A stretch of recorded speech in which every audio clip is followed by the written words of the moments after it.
Yeah. Hello, my cats.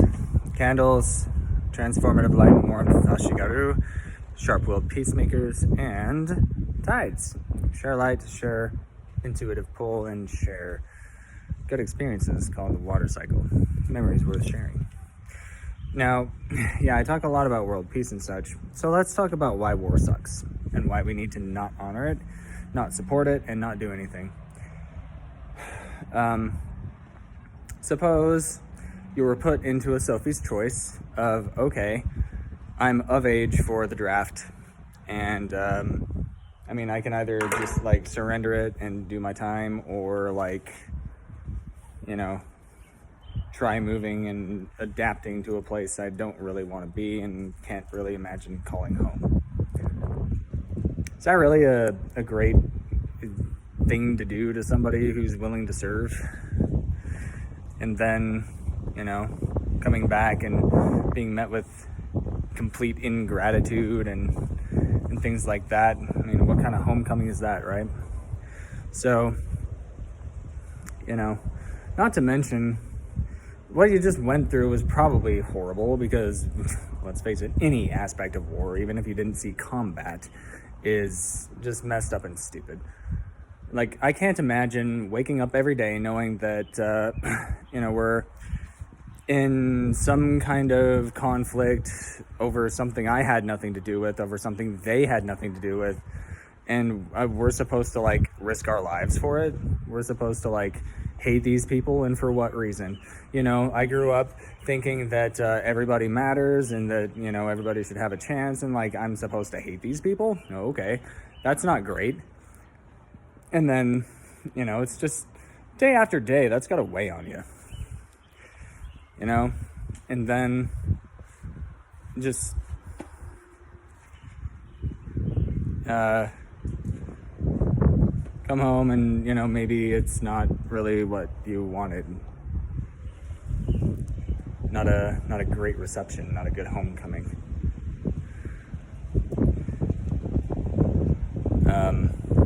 Of course, I'm talking about a particular war. I think that one was where things got really heated, right? But also, growing up at the time, you learn about the greatest generation and how,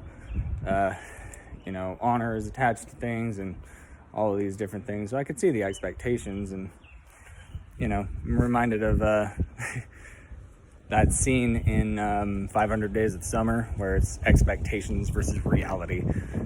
If you don't know what I'm talking about, I'm sure it's on YouTube. You can just do it. You're already here anyway. Yeah, I could see how that would be hard to cope with. Then, knowing what I do about psychology, it's still not great. So, even asking for help to understand something that's completely not understandable, it's something totally senseless in the first place, all the way around. Everything I mentioned, the fact that war exists in the first place, the fact that, leaders are willing to just pick people at random to go and everything is just completely senseless. There's nothing to understand about it, frankly. So people that I grew up with, and obviously I'm twice the draft age, and so I never had to worry about it, and I didn't know anybody who did. So, fast forward, and,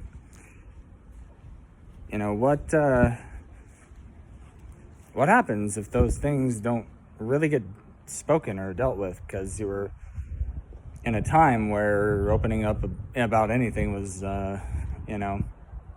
either unwise because you would get even more crap, or it's just how could you deal with that kind of cocoon that you didn't even deserve, or, doesn't lead to being a butterfly,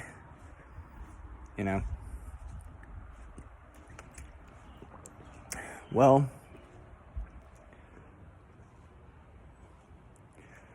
I would hope that they'd be treated better, since, there's a half a century to erase that. There's half a century to forgive not knowing better, or being proud that you actually did do the actual best you could at the time with what your resources were. Thing is, resources now, no matter what, are way better. If we're talking about World War III, are we talking about another draft? Are we talking about going back in time another 56 years or so?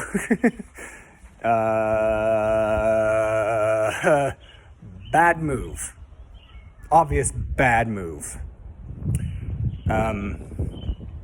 We have the capacity for more understanding. We have the capacity for more compassion. Right? And what is that? It's my cup is upright, grateful, and capable of filling somebody else's. It's receptive to another's, even for the hard truths that are difficult to understand. If it's, somebody who needs to just have an ear for an afternoon. I've put myself out there for a lot. Plenty of old guys around here that I see, and I have actually given my number out. Literally, take me up. I'm right here. Whether you were mowing your lawn and, I'm right here. You're just sitting alone in a coffee shop, I'm right here, So I get it that it was at the time not necessarily a great thing, but things have changed, and I would say that if compassion reaches out, you ought to reach back. If somebody says they have a receptive cup and an open ear, you might want to take them up on that. Just try it once. Because maybe I don't understand, because frankly it's not understandable, but I do understand the freedom of telling the truth and just letting it free. That cocoon does not belong on anybody. That's a trap. That's not a cocoon. A cocoon or a chrysalis, that's your own growth. That leads to beautiful colors. But if you've been trapped in something that is totally ununderstandable in the first place, and just totally senseless and totally abhorrent to life and betraying life and negating life and all of this, and you don't need to have that weigh on you. You do not have to have that weigh on you at all. There is more to life than pain. There's a heart underneath that hurt that maybe hasn't been felt, inside or out, in quite a while. I don't know. I can't know for sure. All I can do is reach out. I can't make somebody reach back. I know what my ear is capable of. You hear it in my music. It's the same thing. I choose to focus on the beauty. I choose to focus on things that are worth cherishing. And so if there is a little bit of, there's a little bit of pain to wade through to get there, if there's a little bit of hurt to dig through to get to the heart underneath, then to me that's worth it, because that is a human spirit, that is a human heart that is very valuable to this life. Somebody needs that heart. Somebody needs to feel it.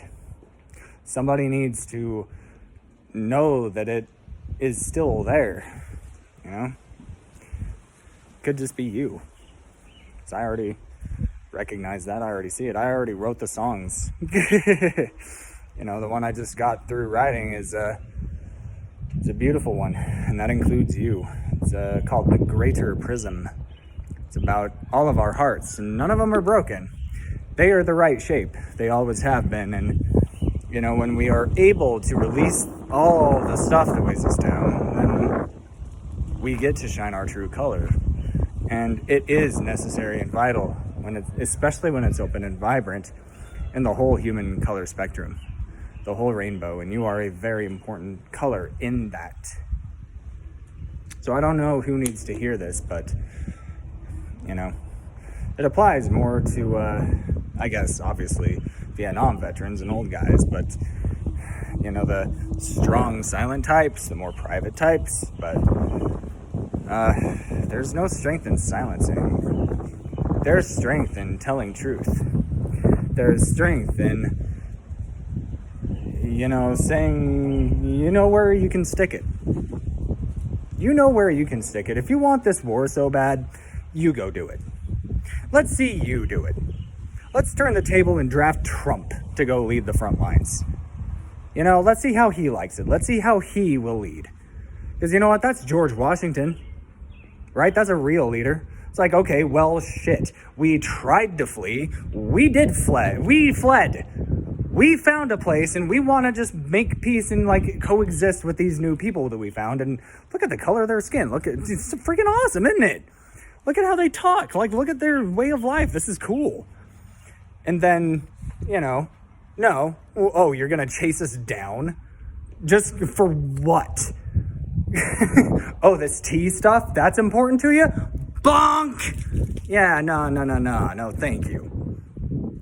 So George Washington was a true leader. He led first, right? Abraham Lincoln was a true leader. He saw the senselessness in fighting in war. He saw the senselessness in ownership. He saw the senselessness in property over people, or people as property. Right? Let's echo their spirit. Let's echo their call to action. You want war? You know where you can stick it. We've seen and felt the ramifications. We have seen and felt the effects. It destroys us. Both sides. It destroys people that don't deserve it over there, and it destroys homes over here. You know where you can stick it.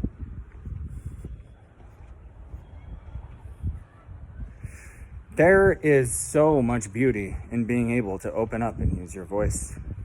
There is so much power in your story, and your story is more than pain. There is no suffering in a story. The hero story, I come from more of a humanities background and perspective, so I'm talking anthropology, specifically Joseph Campbell. All right, the hero of 10,000 Faces, or however many. It's the hero's journey, okay? Suffering might be involved, but there's always a way out. So if you're not out, then you're not a hero yet. You should listen to a hero who has gotten out and let him lend his ear. Lend a hand. Whose cup is upright, grateful, and receptive to yours. Capable of filling yours with every ounce of good stuff he has to offer. No matter what.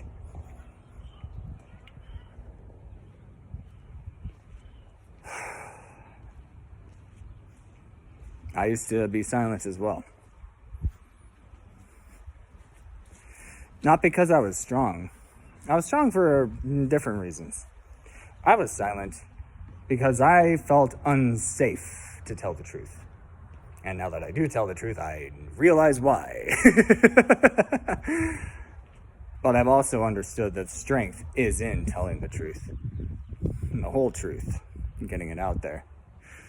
I mean, that's what justice is. It requires a justice. I mean, not necessarily legal justice or whatever, just justice is when the truth is fully revealed and equality is either established for the first time or restored if it existed there in the first place. Equality means that we have the same why, and it means that your what and how to express it and your how and how you got there is valid. And you deserve a where and a when, a place and a time. You take up space, therefore you are worth my time. That's what that means. That's what equality is. I see you. I'm with you. It's straight from my song Ashigaru.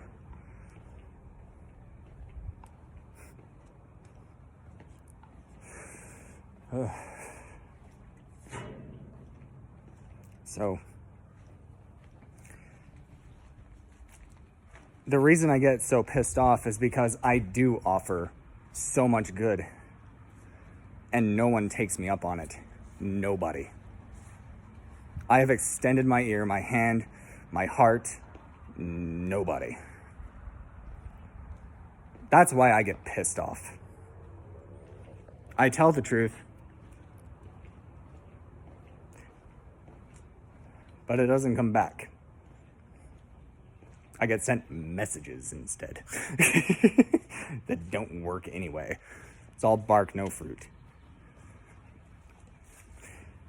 I bear fruit, therefore I have bark, because that's how a tree works. So do you. So, old man mowing his lawn when you're deserving rest,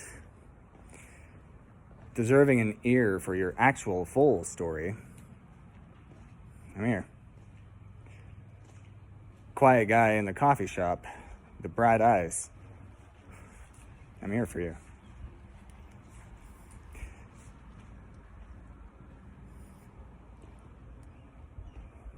That's just a couple of examples, you know.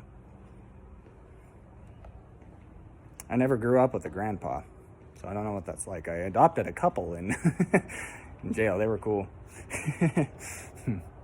3, actually. Yeah.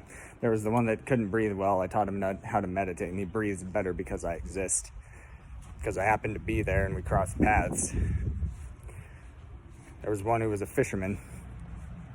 Well, 2, because that one was also a fisherman. His name was Rod. It's Fishing Rod. It's easy to remember. And the other one was a fisherman. And the other one, I'm not quite sure, but we had okay exchanges. You know what I mean? Just respect. Just, man to man. Just people. Just people being people. We take up space. There's nothing else to do with the time in there. Like, it's just plain white walls. Like, what else are you going to do? Got no numbing agents. You got no, might as well, exchange something good. That's why I ask, what is the best part of your day so far? Because it's only afternoon now. There's still plenty of time left, and there's been so many beautiful things already. I love to share. I include anybody. It's like I told a young woman yesterday who was at the library, and sometimes I feel like I'm in Canada because people apologize just for entering space. It's like, look, I get it's a library, but it ain't no funeral. Come on in. It's okay. There's no stranger danger, and I'm a pre-friend. You know what I mean? It's like I even told her I include anybody. I love to include people. That's why I do. So, if you see somebody, particularly with a hat that says veteran, especially from Korean talk to them. Don't ask about their favorite war stories. No, ask them about their favorite peace stories. Show some compassion. Be like, dude, you went through something I know I couldn't. What brings you peace now? How are you still here? Because that's heavy stuff. And, I want to bring you feathers. I want to know yours. No more burden. We are buoyant. That's what that means. That's why I am kintsugiing Atlas. You don't have to hold the weight of the world on your back or shoulders anymore. No, we help each other understand through the pain. We wade through a little bit of hurt so we can get to the heart underneath. I wrote that song a long time ago while I was going through my own stuff. confuse my name for the pain, the airtight cellophane shrink wrapping my heart. We all have our battles. We all have our inner wars. That's why we got to be there for each other. Now more than ever. It's a scary world out there. Anything that makes a beautiful heart, whether it's, somebody who, had a Sophie's Choice in the late 60s or, I don't make assumptions. I don't know if it was a daughter, niece, or whatever, but, somebody with a young woman with a little who is afraid of stranger danger and invading somebody's space because, who knows, for whatever reason. Is he packing heat? Is he, like, what's going on? Like, no. We've got to be safe for each other. So, anyway, if you do see somebody, be feathers with them. Recognize theirs. Make their burdens feathers. Help remind them that they are not the hurt. There's a heart underneath it, and we all need it, and we all love it. All right? So, anyway, just a little call to action in case you have nothing better to do today, or, you happen to see somebody. Just be an ear for them. Don't ask for war stories. See if you can give an old guy peace. Thanks for being here. Let's do this.